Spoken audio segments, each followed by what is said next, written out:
Abra sua Bíblia comigo no livro do profeta Abacuque, no capítulo de número 3.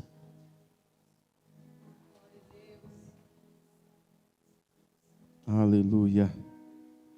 Abacuque, capítulo 3.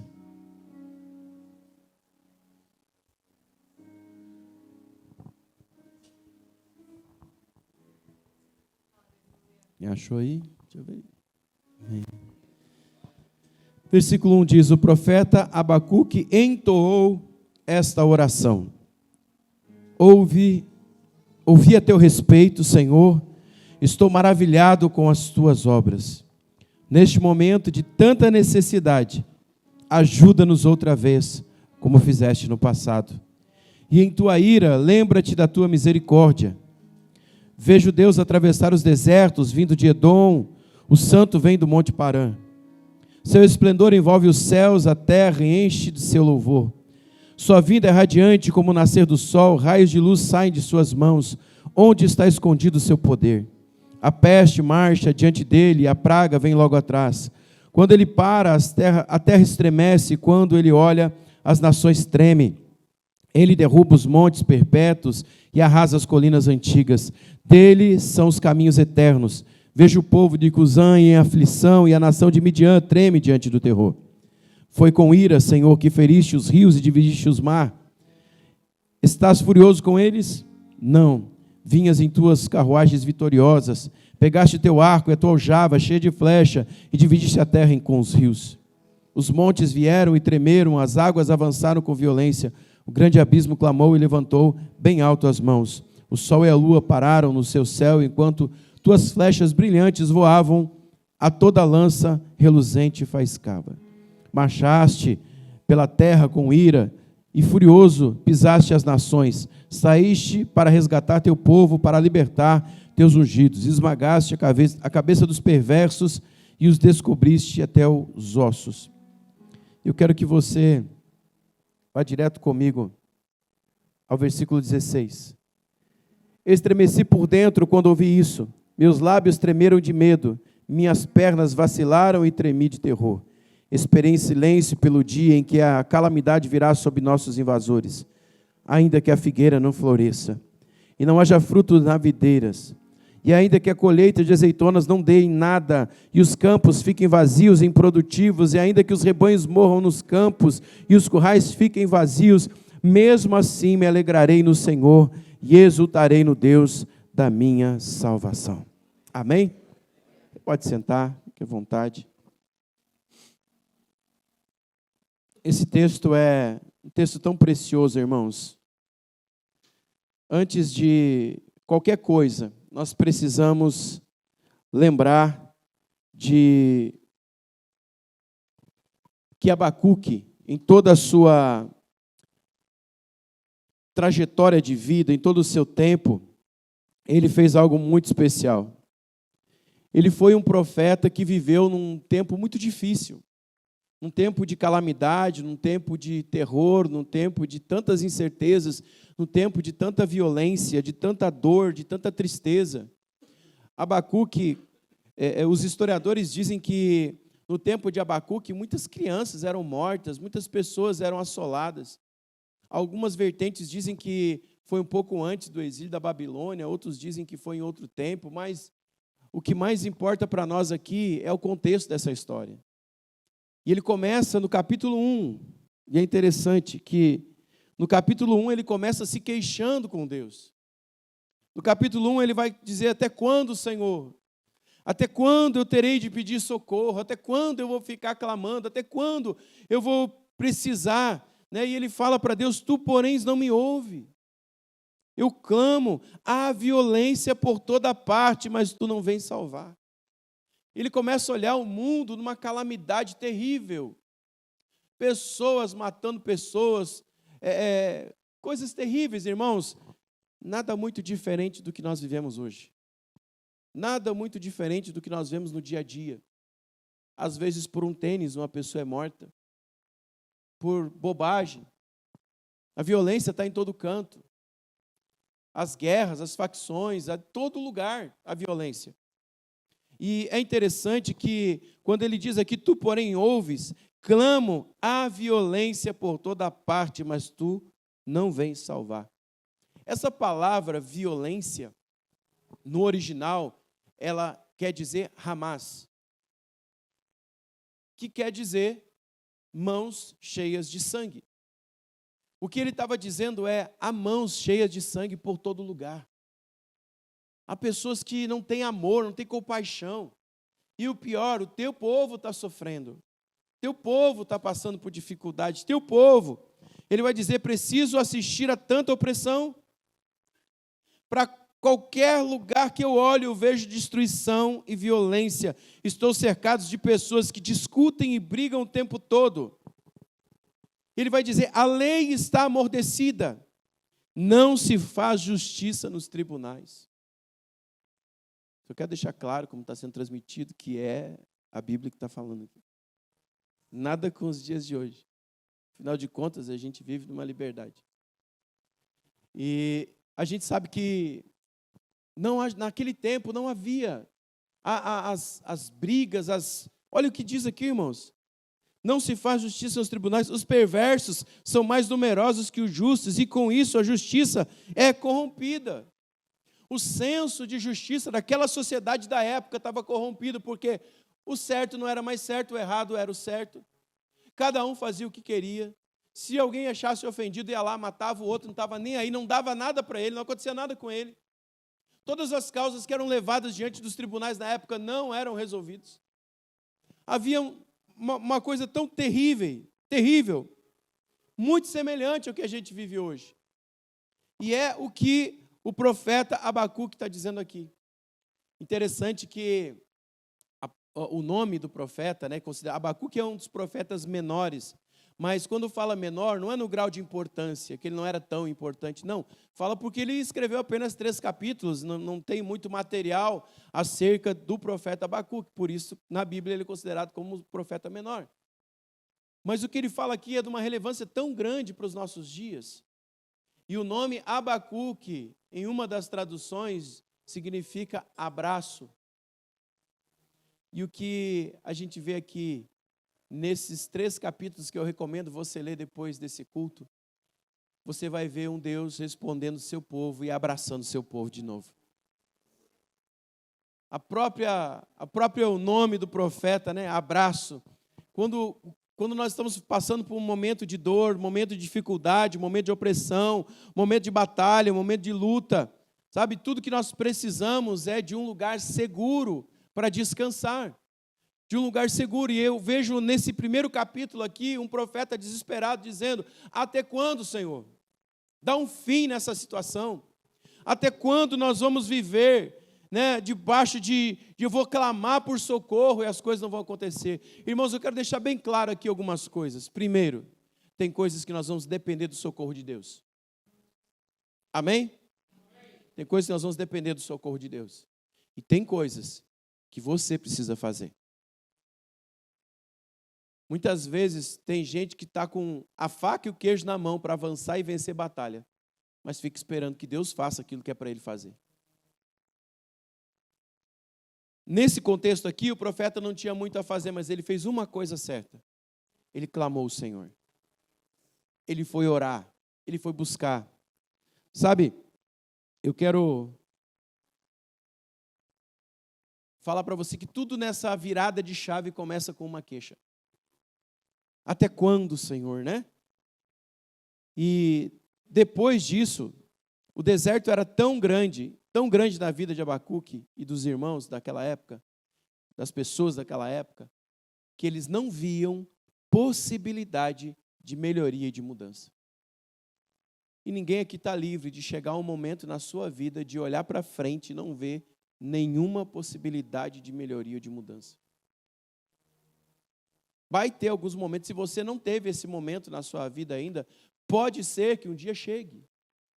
E quando chegar, você vai lembrar desse dia, dessa mensagem, dessa pregação.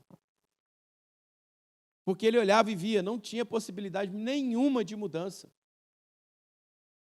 E aí, não é talvez a primeira oração, Não é o primeiro momento, mas ele fala até quando, Senhor? Significa que ele vinha há algum tempo já clamando, ele vinha há algum tempo orando, ele vinha há algum tempo falando com Deus acerca de algumas coisas, mas eu quero te dizer que não é no meu tempo, não é no seu tempo, é no tempo de Deus. Tem coisas que nós vamos passar, que são batalhas espirituais, nós temos que vencer. Tem coisas que nós vamos passar, que é uma escola de Deus para a nossa vida, Deus trabalhando o nosso caráter, Deus forjando a nossa vida, Deus moldando. E muitas das vezes, na história do povo de Israel, todas as vezes que eles foram exilados, é porque Deus queria ensinar algo para eles, que quando no tempo da liberdade eles não puderam aprender. Então Deus te ensina o tempo todo, mas quando você não aprende pelo meio da liberdade, você vai ter que aprender pelo meio das dificuldades. Então fique atento, abre os seus ouvidos, é muito melhor. E todo aprendizado, irmãos, todo aprendizado exige prática. Todo aprendizado exige prática. Por exemplo, não adianta você ir lá, fazer autoescola, fazer a teórica, fazer a teórica e chegar e falar assim, agora eu já sei dirigir. Pode me dar o carro para mim, mas eu já sei. Tu já treinou? Não. Mas eu aprendi na parte teórica, onde eu freio, eu aprendi o acelerador, a embreagem, a troca de marchas, eu aprendi seta para a direita, seta para a esquerda, que em Canoas precisa ensinar esse negócio aí. Mas eu já aprendi, pode deixar, dá a chave aqui que eu vou andar. Não vai dar certo. A menos que você seja meio doido, que nem eu. Um dia um primo meu estava em casa, chegou e encostou a moto. Eu falei, deixa eu dar uma volta na tua moto. Ele falou assim, você já andou de moto? Eu falei, nunca andei. Aí peguei o capacete, me explica como que é marcha. Peguei. Saí, dei uma volta, andei, cheguei com você. Graças a Deus, mas não faço mais. Entenda uma coisa, não adianta teoria sem prática. Agora, depois que você fizer as aulas práticas, depois que você passou no teste de habilitação, depois que você tem a sua habilitação, aí então você pode pegar o carro e sair na rua, você pode pegar a moto e sair na rua, você pode fazer algumas coisas. Mas antes da prática, você não tem nenhuma permissão para fazer. Alguns até fazem, estão errados. Não pode, está fora da bênção. Mas entenda que é necessário a prática. É a mesma coisa de quem sabe muito e não pratica nada. Sabe como que a Bíblia classifica? Hipócrita. É quem sabe muito e não pratica nada. E talvez nessa caminhada você já conheceu alguém assim. Que conhece a Bíblia de Gênesis e Apocalipse, mas não vive aquilo que prega. Não vive aquilo que ensina. Não vive aquilo que conhece. Então, tudo que nós precisamos é viver. É colocar. As crises de Abacuque estavam por todo lado. Nós estamos vivendo esse tempo hoje, nós estamos vendo crises na economia, estamos vendo crises na área da saúde. Você já experimentou usar a saúde na nossa cidade? Aí você pensa, não, vou trocar, vou para Porto Alegre, está pior. Crise na área de segurança pública, crise em todas as áreas. Eu não estou aqui falando de política, eu estou falando de crises que nós estamos vivendo no mundo. Quando que você lembra de uma epidemia de dengue, como nós estamos vivendo esse ano? São crises. Quando que você lembra de violência, como se está vivendo nos dias de hoje? Nunca se viu tanto helicóptero da polícia na nossa cidade. Você vê, está em casa de boa, tomando chimarrão. Violência, irmão. Quando que você viu uma falta de amor tão grande que as pessoas passam por alguém morto do lado da rua e nem dão bola? É como se tivesse ali qualquer animal. Quanta violência, quanta ira, quanta maldade no coração das pessoas. No capítulo 1, nós vemos Abacuque pegando todas as demandas do povo e levando diante de Deus em oração, falando, até quando, Deus? Até quando a gente vai sofrer? Até quando a gente vai passar por dificuldade? Até quando nós vamos passar por isso que nós estamos passando? Sabe, irmãos, tem muita gente que vai escolher ficar reclamando. Tem muita gente que vai escolher ficar falando mal. Tem muita gente que vai escolher ficar debatendo. Tem muita gente que vai escolher ficar soprando aos quatro ventos aquilo que está ruim. Tem outras que vão levar diante de Deus em oração. Tem outros que vão chegar diante de Deus. Eu não sei qual é a demanda da tua vida. Eu não sei qual é a dificuldade que você está vivendo. Eu não sei quais são as dores da tua alma, da tua vida, da tua família, do teu casamento, teus filhos. Eu não sei qual que é a demanda da tua vida, mas é uma vida e é importante diante de Deus. A única instituição na terra capaz de mudar o mundo é a igreja. É a única instituição que pega uma pessoa violenta e muda o caráter, muda a vida dessa pessoa e transforma ela numa pessoa decente de Deus, com amor no coração. Eu não conheço nenhuma outra instituição que recupera um dependente químico, que recupera um mentiroso, uma pessoa que faz tanta coisa errada. Porque o Evangelho, irmãos, ele alcança todo tipo de pessoa. A graça de Deus, o amor de Jesus alcança todo tipo de pessoa. Tem pessoas que estão afundadas lá no fundo do poço, tem outras que não estão quase caindo. Mas a mesma graça que tira o que está no fundo do poço também alcança aquele que está na beira. Sem distinção de amor. Na verdade, a Bíblia diz: a quem muito foi perdoado, muito ama. Quanto mais nós somos perdoados, quanto mais nós somos amados por Jesus, mais nós amamos a Ele, porque fomos alvo da graça de Cristo, do amor de Jesus. E esse caos que nós estamos vivendo, só existe uma solução: Jesus. Ele é o caminho, Ele é a verdade, Ele é a vida. Ontem eu ministrava no congresso de célula, eu ia começar a ministração falando assim: trago para vocês verdades, porque a mentira fere, mas a verdade cura. Mas eu esqueci. Mas entenda que é uma grande afirmação. Toda mentira gera uma ferida, mas a verdade cura. Quem aqui antigamente, hoje não é mais assim, mas antigamente usou, quando caiu, quando ralou o joelho, alguma parte do corpo, mertiolate.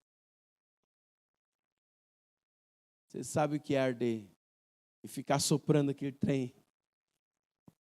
E parece que quanto mais você assoprava, mais ardia. Mas era bom. Ajudava a melhorar. A verdade é assim. Às vezes vai arder, mas vai ajudar a curar. Porque nós não gostamos de ouvir a verdade. Se nós parássemos para ouvir a verdade, muita coisa seria diferente na nossa vida. O problema é que a mentira é doce. A mentira não arde. A mentira é agradável. E aí muitos de nós preferimos muitas vezes ficar com a mentira, porque a mentira é simpática, é carismática. Mas a verdade às vezes é sisuda, a verdade às vezes é meia truculenta. A verdade nos confronta, a verdade nos ofende. Mas a verdade cura, a verdade liberta. E por isso que conhecer a verdade, receber a libertação de Cristo muitas vezes, nem sempre é um demônio que tem que sair de nós. Muitas vezes é uma distorção de caráter que precisa ser transformada. Sabe, é um confronto de Deus. Para de fazer isso, cabeção. Você está errado. Conserta a tua vida. E aí a gente vai ver Abacuque pegando todas essas demandas, levando para Deus, mas no capítulo 3. Nem parece o mesmo Abacuque do capítulo 1. E aí a pergunta é: o que aconteceu no processo? O que aconteceu no processo? Que pegou um cara desacreditado, chateado, magoado, ferido, um cara bravo com Deus, um cara que falava assim: e aí, até quando falar contigo, tu não vai resolver as coisas aqui? E quando chega no final, a ponto de ele dizer: ainda que a figueira não floresça. Sabe o que ele está dizendo? Ainda que as árvores não produzam mais fruto. Porque antes de dar o fruto, florescia. ainda que a figueira não floresça, ainda que o produto da oliveira minta, ainda que não haja mais azeitonas, ainda que nos campos tudo fique seco, ainda que a vide, que a parreira não dê mais uva, ainda que nada mais seja produtivo nessa terra, eu vou me alegrar no Senhor, no Deus da minha salvação. O que transformou na vida desse homem que pega um cara desacreditado a ponto dele chegar e falar, ainda que acabe tudo para mim, eu continuo confiando no Senhor. Eu continuo acreditando no Senhor. Eu continuo colocando a minha confiança no Senhor. E tudo mudou com uma oração. Tudo mudou com uma oração. Sabe por que as coisas continuam do mesmo jeito na tua vida? Porque você não tem orado. Você não tem clamado. Você não tem colocado diante de Deus.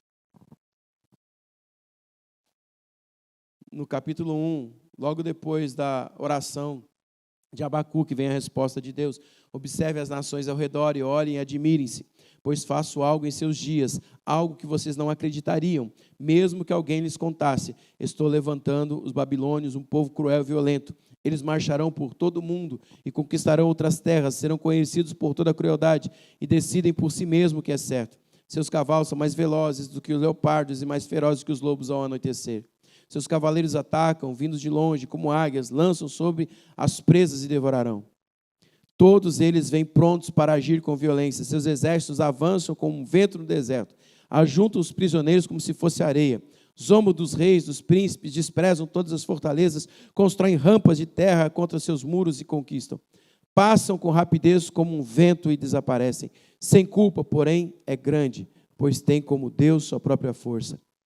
Ó Senhor, meu Deus, meu santo, Tu és o eterno, certamente não planejas nos exterminar.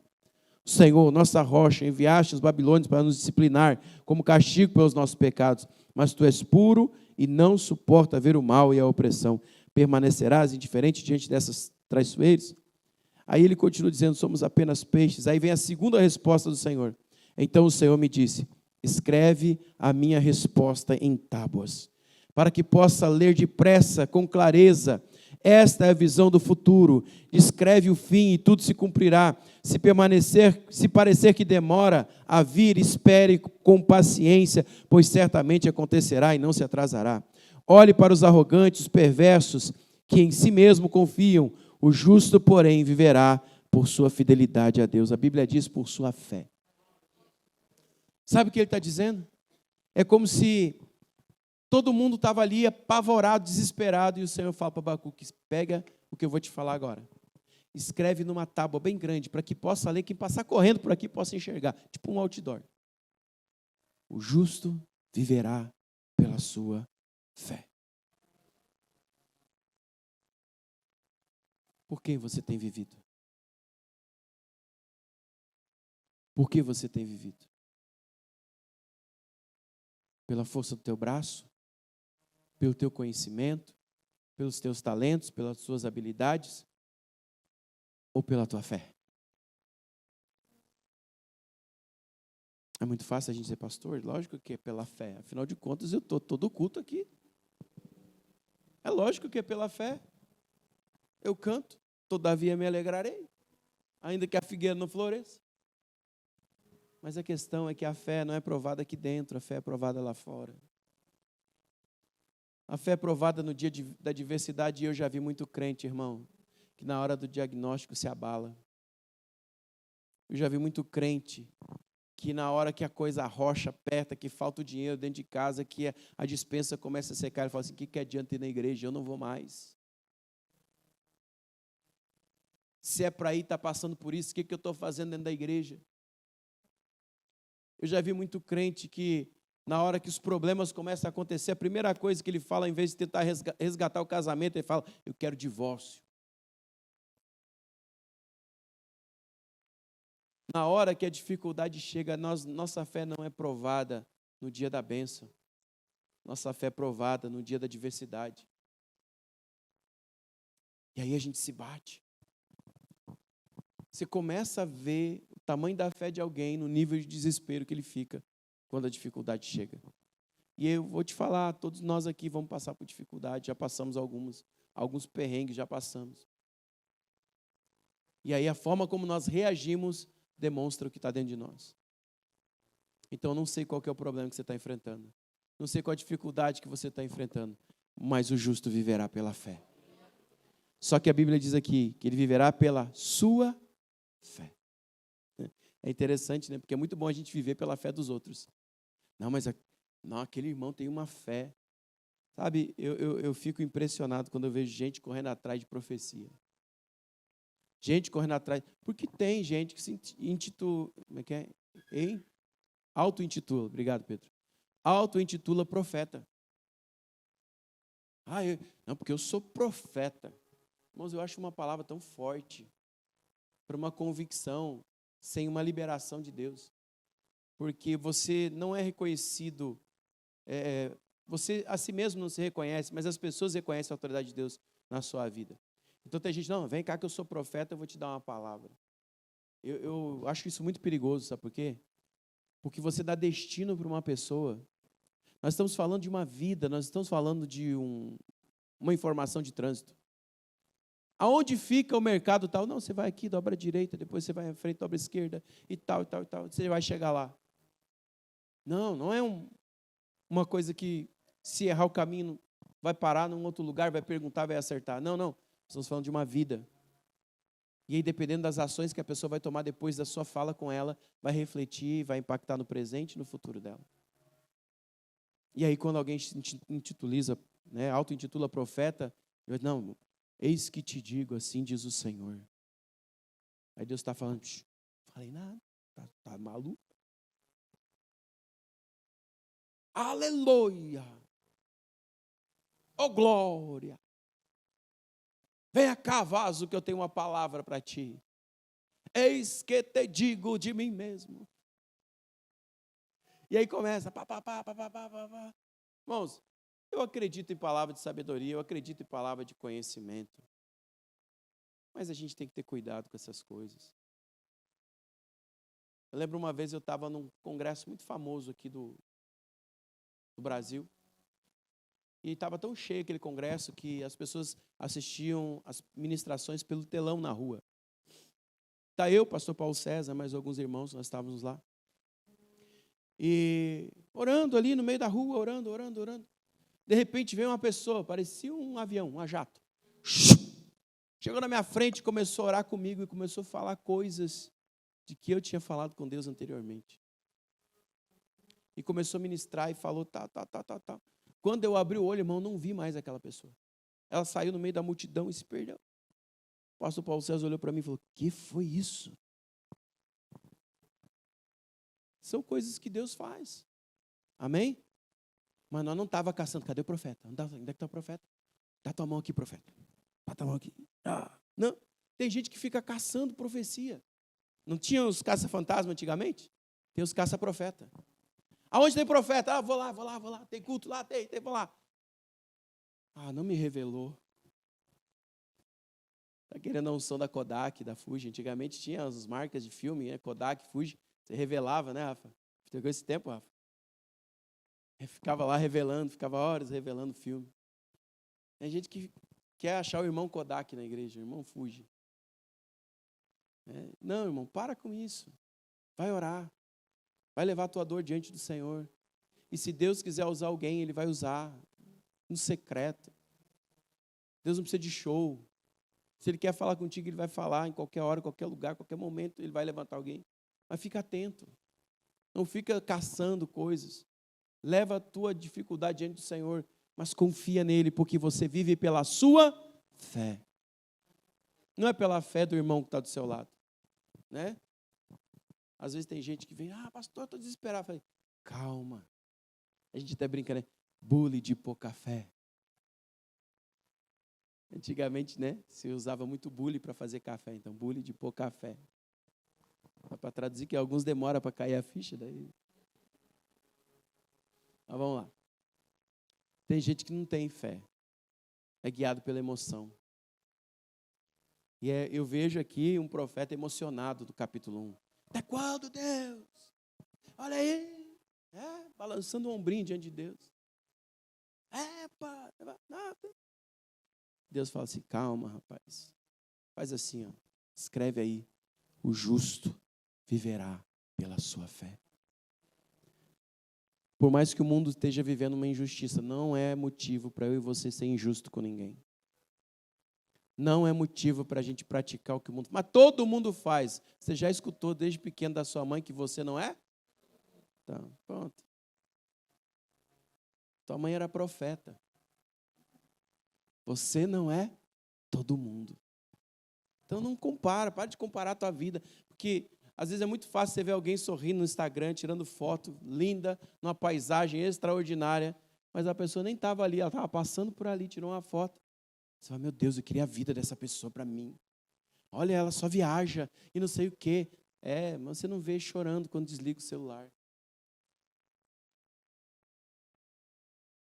A pergunta é, depois dos stories, como que você está? Como está a tua fé depois do Instagram? Depois de postar? É muito bom. É legal. Mas a nossa vida é viver pela fé. A ponto de chegar e dizer, ainda que a figueira não floresça, ainda que eu seja demitido, ainda que eu chegue em casa e não tenha o que comer, ainda que eu plante uma árvore e a árvore morra, ainda que eu tente fazer qualquer coisa e nada dê certo, todavia me alegrarei no Senhor. Todavia. É muito bom a gente cantar, né? Todavia ela... Quero ver viver, irmão, todavia me alegrarei. É fácil a gente falar. Mesmo assim me alegrarei no Senhor. O Senhor é soberano, o Senhor soberano é a minha força. E Ele torna os meus pés firmes como da corça, para que eu possa andar em lugares altos. Sabe, Deus estava falando para Abacuque, sai desse lugar raso aí. Você pode ver, toda pessoa que ela fica se queixando, reclamando, murmurando, nada presta, vê dificuldade, vê problema em tudo, ela está num lugar baixo. Porque quem está em lugar alto não tem cabeça para pensar nas coisas de baixo. Consegue ver em outro nível. Consegue andar em outro nível. E a corça é um animal interessante, porque ela consegue andar sobre os montes, e montes não são assim como a gente... Tira do teu conceito um monte como você vê aqui, os montes que nós temos aqui verdes, cheio de árvore e tal. Não. Os montes no Oriente Médio são pedras, rochas. Não é uniforme, é um negócio muito estranho.